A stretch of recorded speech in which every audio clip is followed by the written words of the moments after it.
It is truly a privilege to be with you this morning. I shared this last night, but some of you weren't here, but when I read your church history, and I really like it that you have your church history on the web page because it made it real easy for me to find. But because I wanted to read that before I came because it's your 250th anniversary. And I read where John Adams was the preacher when you had your 200th anniversary. And I shared last night, I remember sitting by a radio before we had a television with my dad listening to John Adams preach. And he was one of the greatest preachers in history of Virginia. I certainly don't deserve the honor of following him, but I thank you for the privilege you've given me. And I was reading the church history. I remember 1976 was when you installed this beautiful organ, and I was here, and I remember that. But something else happened in 1976 that that I thought was noteworthy that I wanted to remind you of. In 1976, your youth group boarded a blue bus. Some of you remember that bus.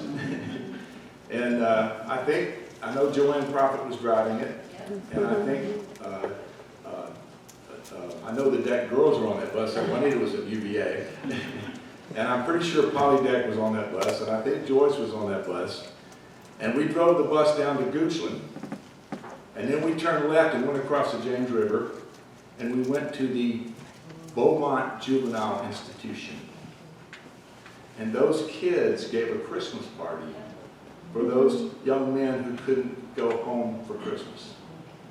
And I thought that was a beautiful thing, and so when you rewrite your church history, I hope you put that in there. But anyway, it's just wonderful to be with you. And I also want to thank you for your support for CBF, because that allows me to minister to my chaplains.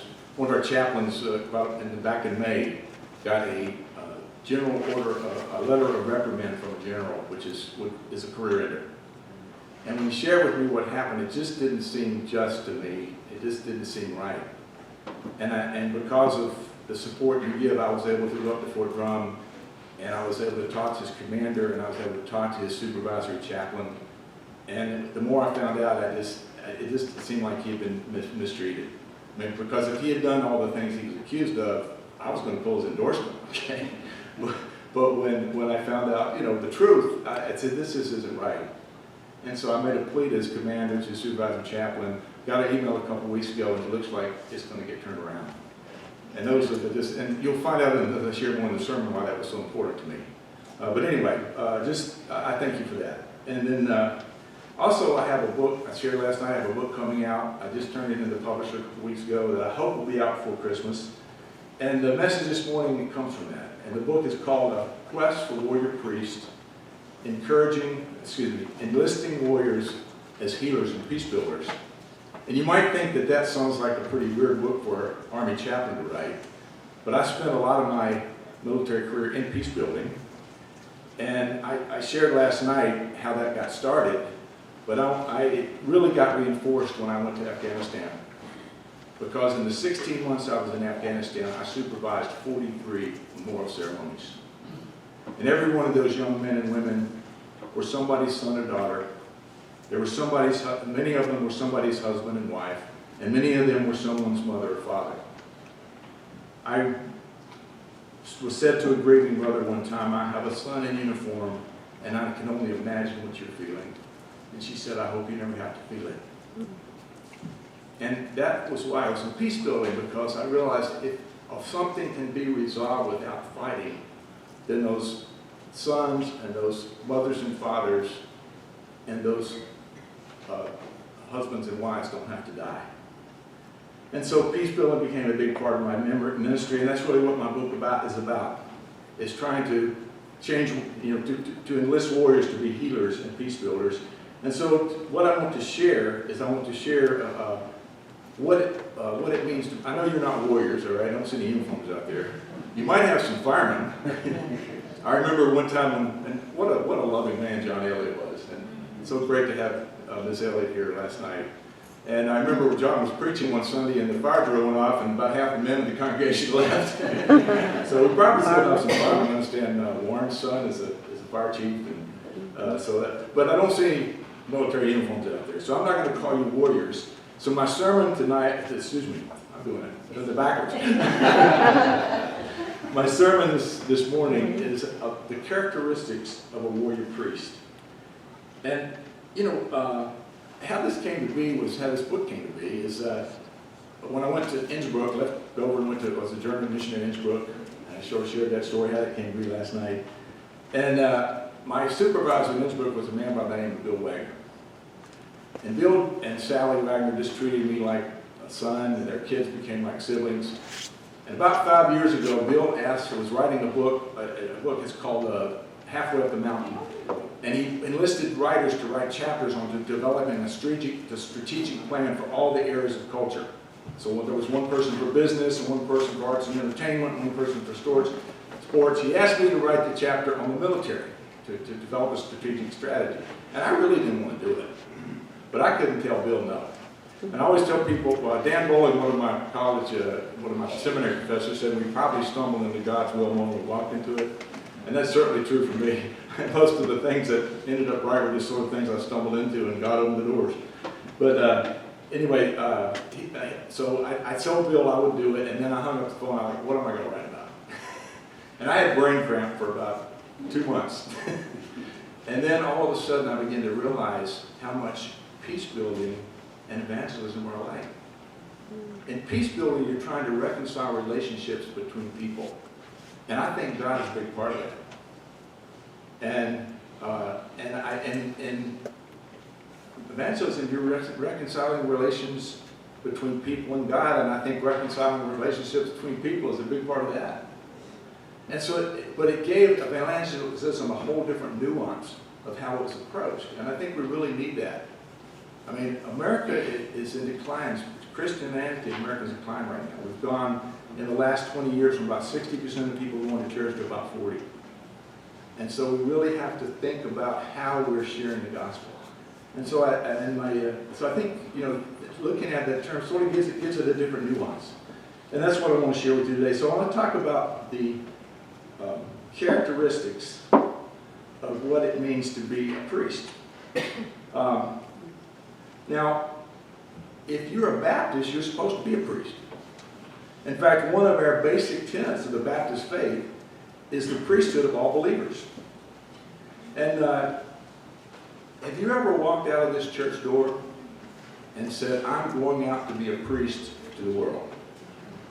I bet nobody's ever done that. Well, when you leave today, I want you to do that. And we're going to practice, all right? So I want you to say with me, I'm going out to be a priest to the world. Okay, you ready? I'm going out to be a priest to the world. Let's say it one more time. I'm going out to be a priest to the world. Now, don't forget that when you go out today, okay? And hopefully you'll have an understanding of what that means. Now, does anybody know where the word priest comes from? Any Latin scholars out there? I took Latin, but I was not a Latin scholar. All right? It's the only D I had in high school. And I'm just not a knack for languages. I learned German because I had to. But I told you about last night a couple times where God has a sense of humor. He does. Because when I was in German class in college, my sophomore year, I'm sitting there and saying, I don't know why they make us take languages. I will never use this stuff. And 2 years later, I was a missionary in an all-speaking German church. But anyway, and the word comes from the Latin word for bridge. It's the Latin word pontifex, which is a bridge. Priest or bridge are the one who stands in the breach between God and men and between heaven and earth. That is an awesome responsibility. But God has called us to stand in the breach between Him and men and between heaven and earth. That's what it means to be a priest. The text this morning comes from 1 Peter 1:9. But you are a chosen people, a royal priesthood, a holy nation, God's special possession, that you may declare the praises of Him who called you out of darkness into a wonderful light. Now, do you think Peter was talking to perfect people? I can assure you they were not. They were broken people just like you and me, with lots of issues, lots of problems. But, Peter didn't talk about that. He said, "You are a chosen people, a royal priesthood, a holy nation." So what are the characteristics of a priest? First, priests are those who have had what I call a grace experience. A priest recognizes that he or she has not always loved others as they should, but because they have not loved others as they should, they haven't loved God as they should. And a priest recognizes that those same feelings that they've had toward others is the same hate that killed Jesus. My senior year in college, on the last semester I was youth minister here, some of you remember my high school girlfriend broke up with me. And I'm really glad she did, because I know Marcia was the right person for me. And it took me 38 years to figure that out, but I'm glad I figured it out. But at the time I was crushed. My boss at the job I was planning to go to when I graduated from college, I'd worked there that summer, and he said, "Because of your reputation, I can't fire you, but I would prefer you not come back." And my senior year in my college, I knew what I was going to do, who I was going to marry, and I could start my senior year, and all that's gone away. And I was on my bed one night having my devotions, and I was feeling how much these two people must have hated me, and I realized I was hating back just as much. And then I had a vision of Jesus. Jesus standing before me, his face was, well, wait a minute. When I had that realization, the emotional impact was like I had shot my best friend. It was just like I knew that I had killed Jesus. And then I saw this vision of Jesus standing with his face scarred mostly beyond recognition, and yet it radiated pure love. And that love was for me. And that love changed my life. I felt God's grace in a way I never felt it before. I felt that healing power of God in my life, and all the hate went away. And that was when I first felt God, and for the first time I said, "Okay, God, what do you want me to do?" Because I had planned everything and just asked God to bless it. And that was when I felt God leading me to be a journey missionary, and that changed my life. And so I left University of Richmond and went to Innsbruck. And it would be a huge exaggeration to say that I followed God's guidance perfectly from that day until now. I haven't. But ever since that day, there's been a sense of dependency on God's guidance that I've never had before. And God has navigated me through that. You see, I think to be a priest, you have to have had that recognition that God did for you what you can't do for yourself. And that recognition of what Jesus' death personally meant. Second thing is warrior priests need to learn to be humble. Tom Soldier, when he became chief of chaplains, was addressing some of our chaplain leadership, and he said, "I have learned that humility is something that does not come natural. You have to learn it." And that's certainly true for me. But it is when our egos are broken that God can use us most effectively. Now, I had many wonderful colonels that I worked for. I worked for General Jerry Boykin, some of you have heard of. And I worked for John Nicholson, who became the senior commander in Afghanistan. And Rock Donahue, and Darrell Williams, who's now the senior commander in Europe. And these were all wonderful men. I had one commander, he was a jerk. And I could call him something else, but we're in church. But anyway, he didn't like chaplains. I think he had a problem with God. And he falsely accused me of something I hadn't done. I had been selected to be the senior trainer for all the chaplains in Europe. One of the best jobs you could have as a lieutenant colonel. I was a lieutenant colonel at that time. And because of his accusation, I lost that job. And I was assigned to be the deputy garrison chaplain at Wiesbaden. And when you are assigned to be the deputy chaplain of a garrison, the Army's telling you to retire. Okay. And I thought my career was over. Well, we were in Hohenfels, Germany, and our priest was named Mitch Wilk. And everybody says if Mitch invites you to the Vatican, you better go, because it'll be a great experience. And Mitch invited me to the Vatican.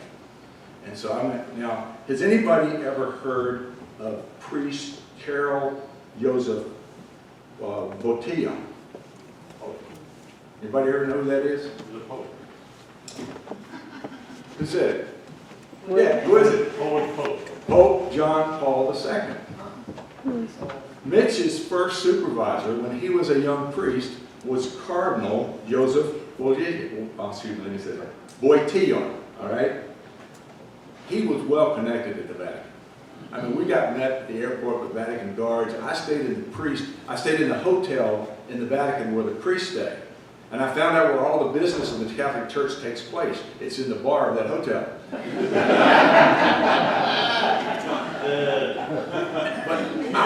I was still hurting. This had just happened, all right, about a week before I went to Rome.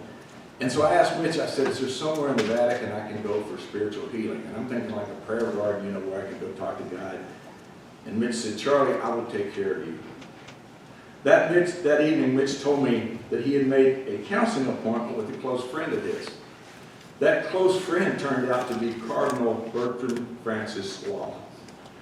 Now, if you've seen the movie Spotlight, the movie portrays Cardinal Law as a despicable human being who covered up the appointment of priests who were known child molesters.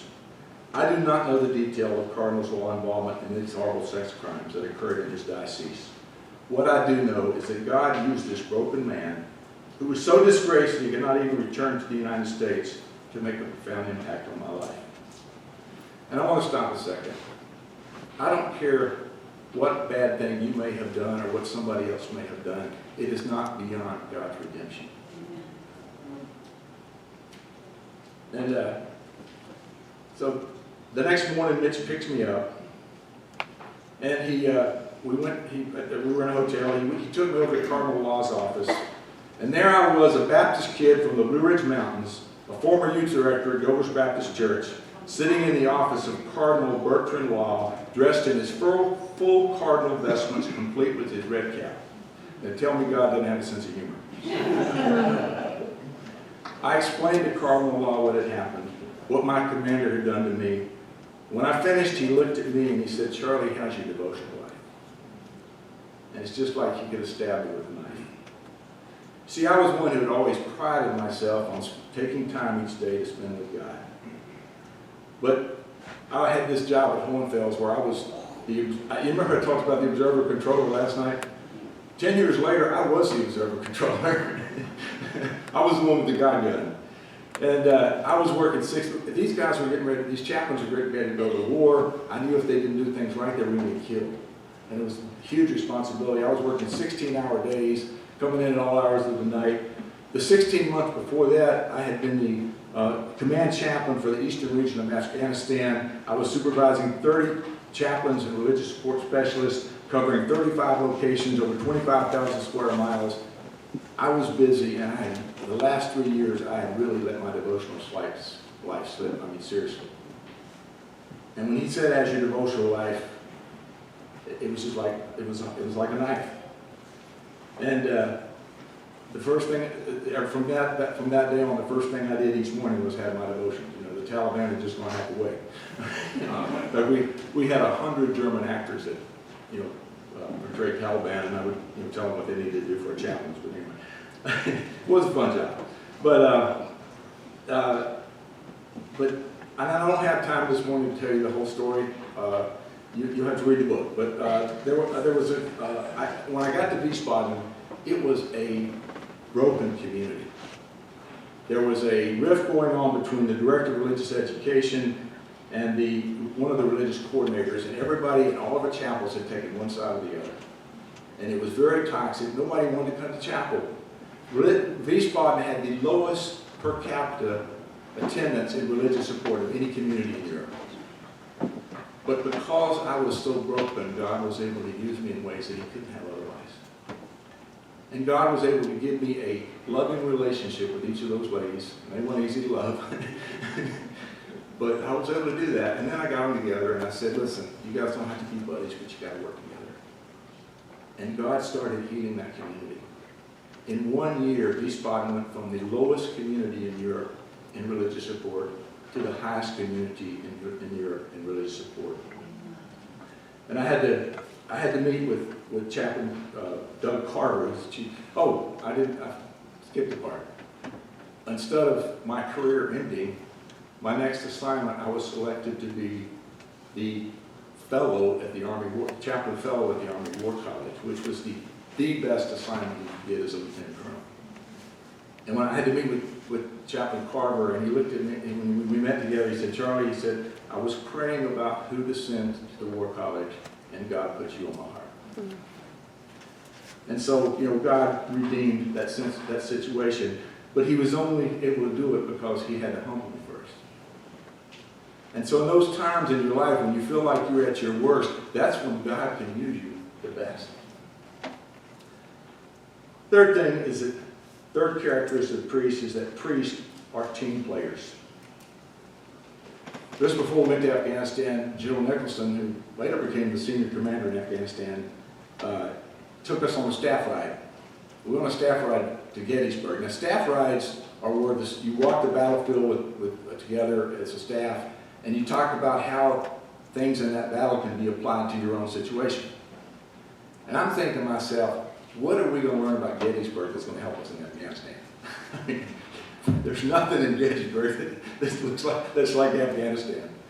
When we got there, General Nicholson, he addressed us and he shared with us how prior to the Battle of Gettysburg, the Confederate Army of Northern Virginia, under the leadership of Robert E. Lee, had won every battle they had fought except one, Antietam, and that was a stalemate.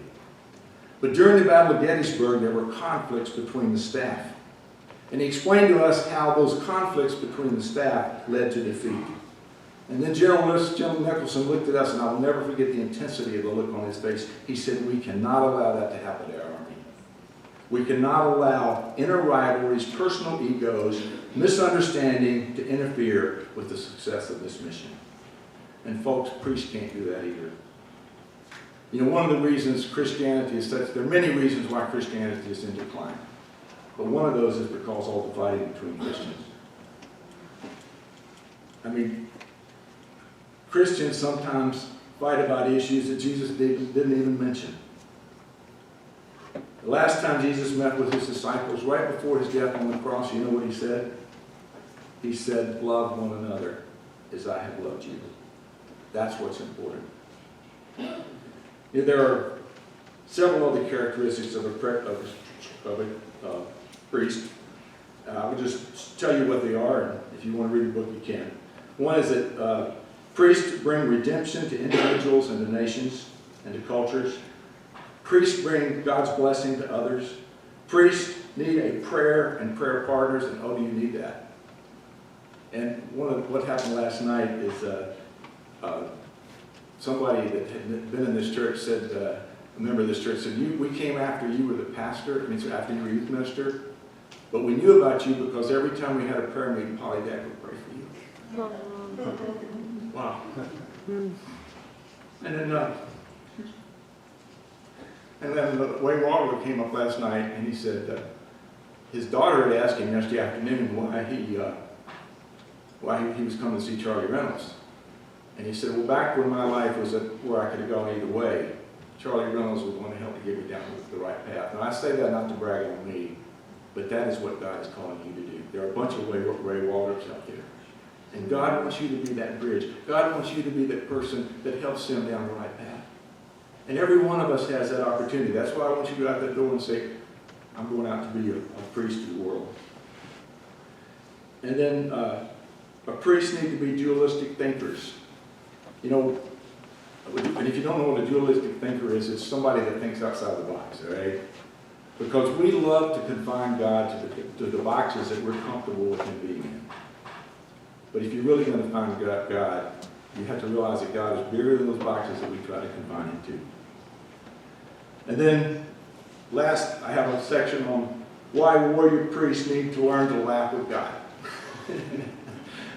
Because until you understand that God has a sense of humor, you've missed one of the best parts of God. And that's why I've tried to point out some of those funny things in my messages. But there's one more characteristic I want to share this morning. That is, priests are willing to go where God leads him to go, regardless of the risk. The role of a priest requires courage. Now, courage is not being not afraid. Everybody's afraid. Courage is having the courage to overcome that fear and to do what you need to do regardless of the circumstance. On October 3rd in 2008, I received a call from our division chaplain, Phil Wright. Charlie, he said, a Black Hawk is en route to take you, Sergeant Garrett, to the Cornwall outpost, which we call the cop. By the tone of his voice, I knew that something bad had happened. He said, Charlie, yesterday they lost their medic, and I need you to go in and do the memorial ceremony. I'd never been to the Cornwall, but I knew about it. Everybody knew about the cop. It was the most dangerous place in Afghanistan. When you traveled with the cop, you never knew if you were going to come back or not. And you never knew if you did come back, you didn't know how long you were going to be there, because the helicopter pilots hated to fly into the cop because they'd get shot at. And if you left in a vehicle, there was a good chance you were going to get hit by an improvised explosive device. And so I took a lot of clothes because I didn't know how long I was going to be there. And when I landed, I thought I was in a Vietnam movie. There was shrapnel in there. By the way, the whole time you were there, you had to wear a helmet and flak vest because you never knew when snipers were going to show up. There was shrapnel everywhere. Their shower was a sieve that they hoisted up on a rope and let the water drip down so that they could bathe. Most of the soldiers had locals to do our laundry, but they had to do that laundry on a washboard and hang it out on a clothesline. They had one hot meal a day that was T-rats, which is highly processed meals, heated up in tin foil and put in boiling water. And the rest of the time they ate dehydrated MREs.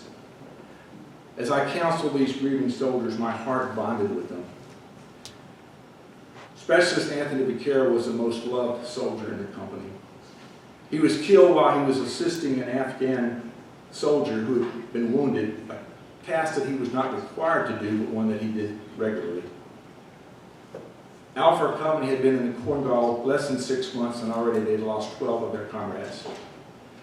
At every one of the memorial services, their commander, Lieutenant Colonel Chris Cavoli, who is now 5-star general, would stand beside the display. You've probably seen the display. You have the soldier's helmet, you have the dog tags, you have the weapon, and you have the boots. And he would stand beside that display, and as they gave their final salute, they would come over and he would just give them his hand and give them a word of encouragement. Well, Colonel Cavoli was on leave. And I told Jim McKnight, the company commander, I said, Jim, this is a part of their healing ritual. Somebody needs to stand there. And I was hoping he would. And he said, Charlie, why don't you do it? And I think that was a God thing, because there are two places soldiers can cry. One is when they're alone, at least infantry, and the other is when they're with the chaplain.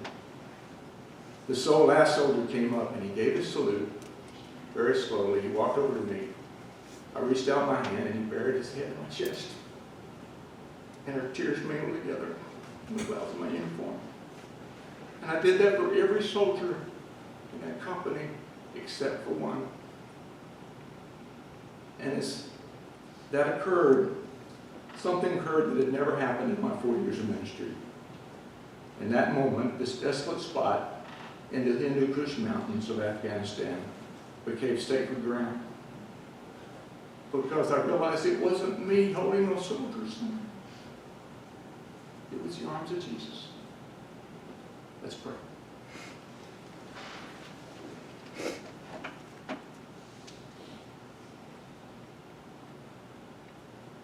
Holy God,